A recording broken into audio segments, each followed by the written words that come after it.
রমজানের তৃতীয় দিনে জমজমাট পুরান ঢাকার চকবাজারের ইফতার বাজার। বেলা গড়ানোর সাথে সাথে ক্রেতা মুখর প্রত্যেকটি দোকান। শাহী মসজিদের সামনে নানা রকম ইফতার সামগ্রীর পসরা বসিয়েছেন দোকানিরা। তবে প্রতিবারের মতো এবারও চকবাজারের প্রধান আকর্ষণ বড় বাপের পোলায় খায় নামের বিশেষ ইফতার।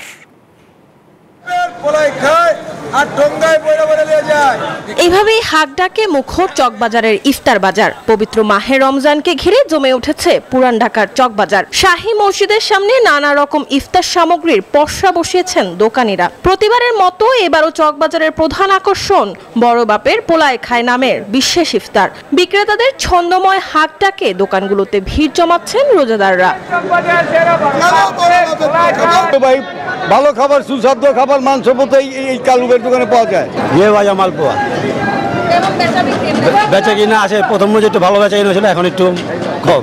আমাদের আইটেম চিকেন হারিয়ে যেটা এটা বেশি বিক্রি হয়। ফালুদা আছে, লাচ্ছি আছে, জর্দা আছে।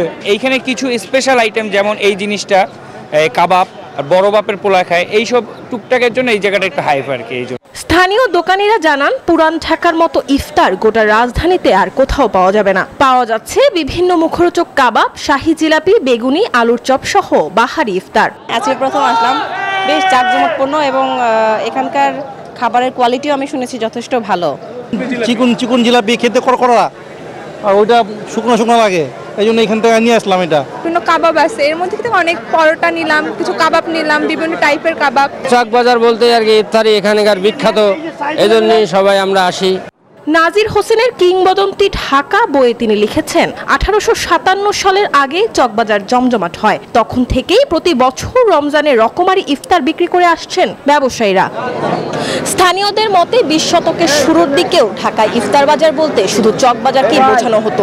20 শতকের শুরুর দিকেও এই ধারাবাহিকতা বজায় ছিল। তবে এখন মহল্লায় মহল্লায় ইফতার বাজার গড়ে ওঠায় কিছুটা বদলেছে পরিস্থিতি। তবে এখনো প্রাণ হারায়নি এই ইফতার বাজার। মরিয়ম আজিজ, নিউজ 24, ঢাকা।